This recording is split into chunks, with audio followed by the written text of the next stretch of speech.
Welcome back to Narrations.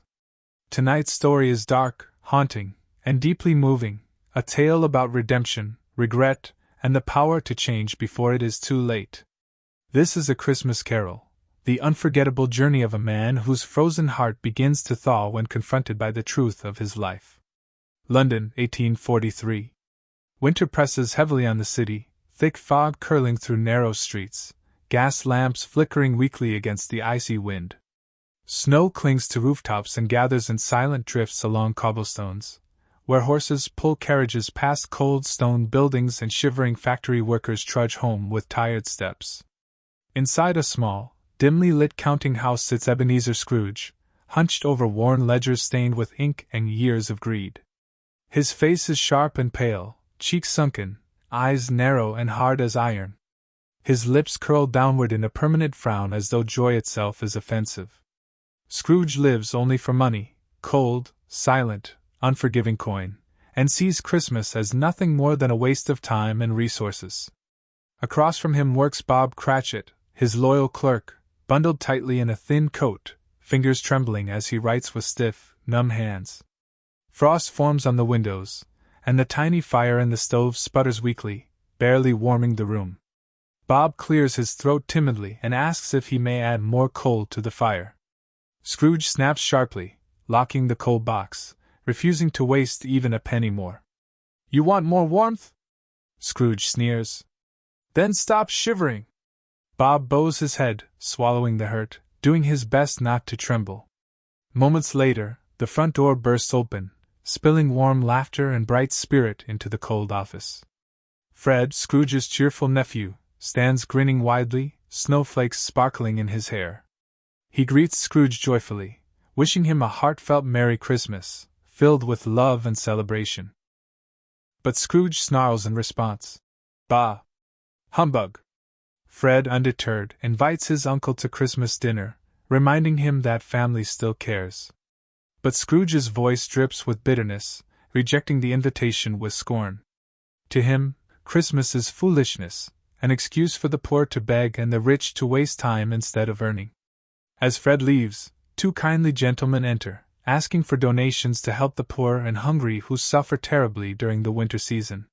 Scrooge responds coldly that prisons and workhouses are sufficient, and if the poor would rather die than enter them, they had better do it and decrease the surplus population.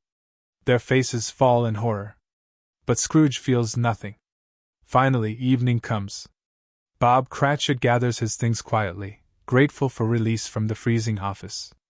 He wishes Scrooge a Merry Christmas with genuine warmth, and Scrooge snarls again, dismissing him with irritation. Bob hurries home to his large family, including his frail but joyful son Tiny Tim, whose small crutch taps delicately against the wooden floor. Though his body is weak, his spirit glows with pure light. He whispers, smiling up at his father, "God bless us, everyone." Meanwhile, Scrooge walks to his dark, lonely home, an old stone building with cold hallways and echoing silence. He unlocks the door, stepping inside. The clang of metal rings through the quiet. But then, a strange sound breaks the stillness. Chains dragging, rattling, scraping metal echoing through the walls. Scrooge freezes, heart pounding. The candles flicker violently as shadows twist along the walls. Suddenly, emerging from the darkness, appears a ghostly figure wrapped in heavy chains forged from iron and steel, ledger books, keys, and lockboxes weighing him down. His face is pale and hollow, his voice trembling like wind through broken glass. It is Jacob Marley, Scrooge's former business partner, dead these 7 years. Scrooge recoils in terror, as Marley's ghost moans with agony. He warns Scrooge that the chains he now wears were built by years of greed, selfishness, and cruelty, each link forged by choices made without compassion. Marley tells Scrooge that he too is forging his own chain, and that it already grows unbearably heavy. Scrooge begs for mercy, trembling with fear he has never allowed himself to feel. Marley tells him that hope remains, one last chance to escape the doom he faces. Tonight he will be visited by 3 spirits, each with a lesson Scrooge must learn.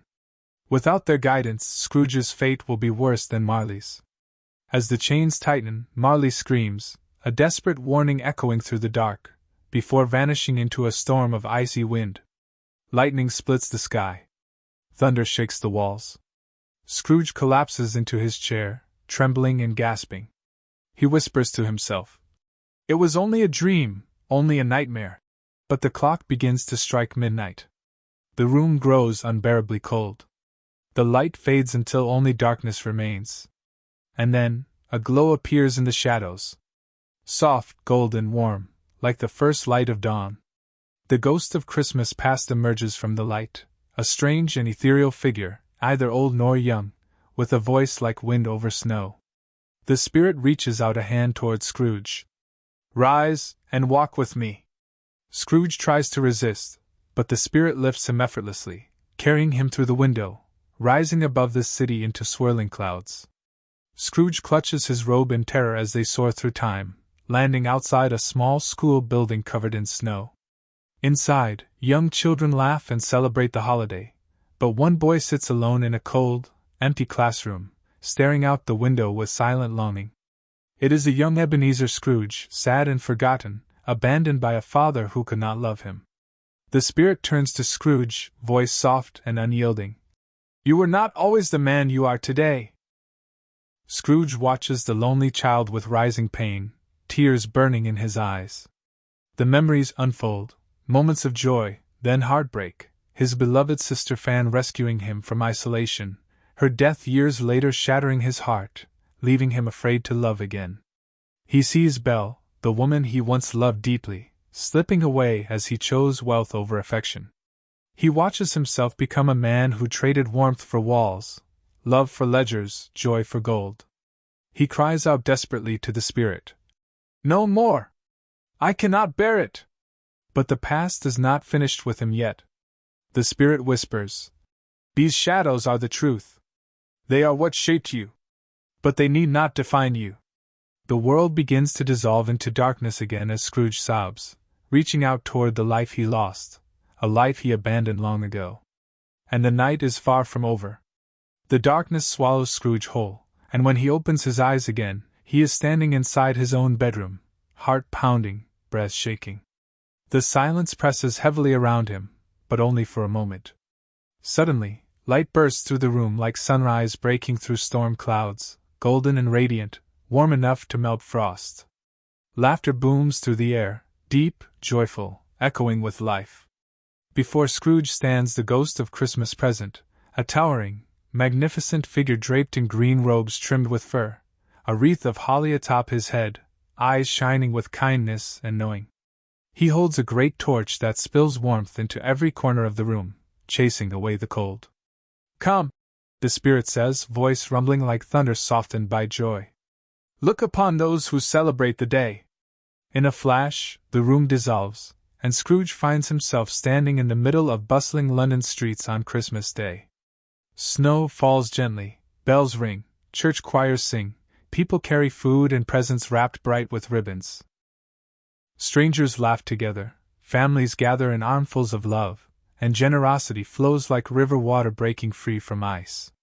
But the spirit leads Scrooge to a tiny, worn home filled with warmth far greater than its walls.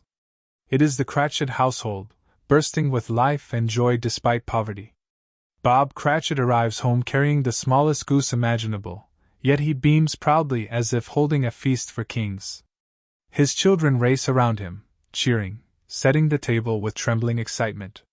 Tiny Tim sits nearby, fragile and pale, using his crutch to stand. But his smile glows brighter than any lantern, hope shining through his eyes like miracles waiting to bloom. Bob lifts Tim gently to his seat, and the family joins hands in prayer. Tim whispers softly, "God bless us, everyone."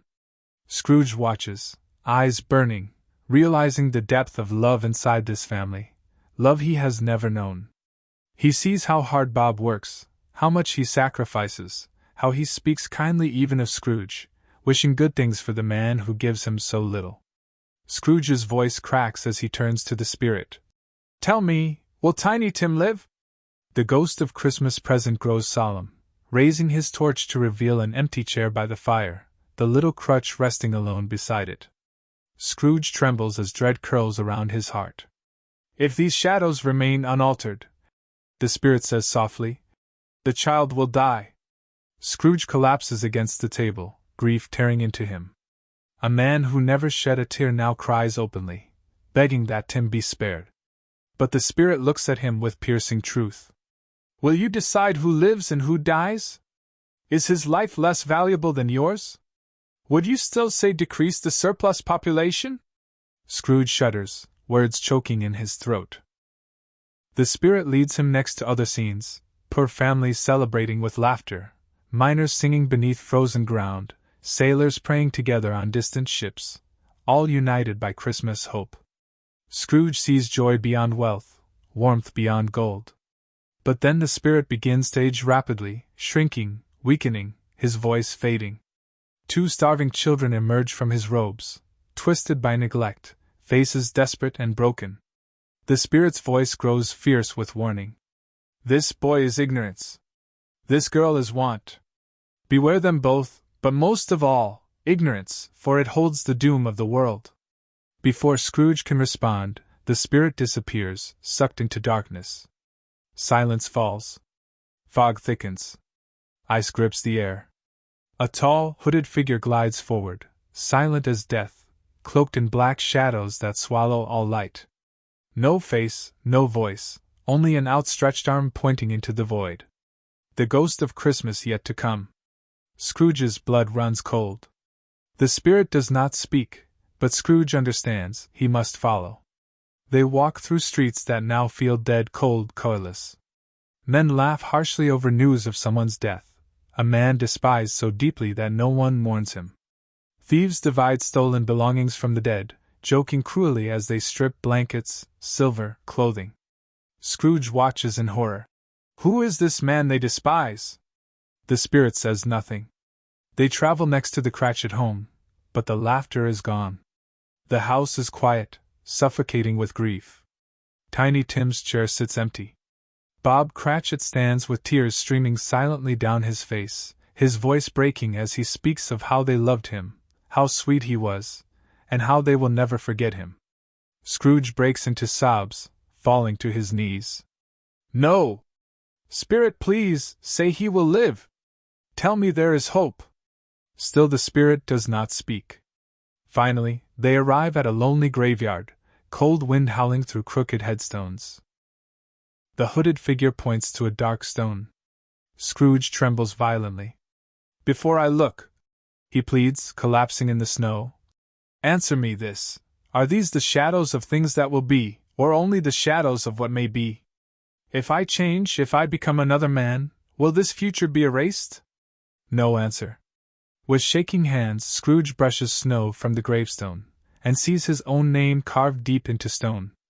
Ebenezer Scrooge. Scrooge screams, clinging to the spirit's robes, begging with every shred of his soul. I am not the man I was. I will change. I will honor Christmas in my heart and keep it all the year. Please tell me I may wipe away this writing. The spirit's dark form crumbles into dust, collapsing with the wind, and Scrooge falls through darkness, crying out, Please, let me live! Suddenly he awakens in his own bed, sunlight streaming through the window, bells ringing outside. He gasps, touching his blankets, his face, the room flooded with morning light. He is alive. It is Christmas Day. Tears of joy pour down his face, laughter erupting uncontrollably, real laughter, bright and pure. He throws open the window, calling down to a boy in the street, sending him to buy the largest turkey in the shop for the Cratchit family. He dresses quickly, bursting into the street like a man reborn, greeting everyone with warmth. He donates generously, spreads kindness everywhere he steps, and arrives at his nephew Fred's home to ask, nervously, humbly, if he may join Christmas dinner. Fred embraces him with joy and welcomes him inside. The world glows brighter because Ebenezer Scrooge chose love over fear. And the next day at work, Scrooge surprises Bob Cratchit with a raise, laughter, and overflowing affection, promising to help Tiny Tim with everything he has. Tiny Tim recovers, his health improving with care and hope, and becomes strong again. And year after year, Scrooge becomes known across London as a man of deep kindness, generosity, and love, the man who changed. The man who proved it is never too late to open your heart. And Tiny Tim's voice echoes through time, through snow, through the beating hearts of generations. God bless us, everyone. If you enjoyed this narration, don't forget to like, share, and subscribe to Narrations, where Christmas magic lives through cinematic storytelling.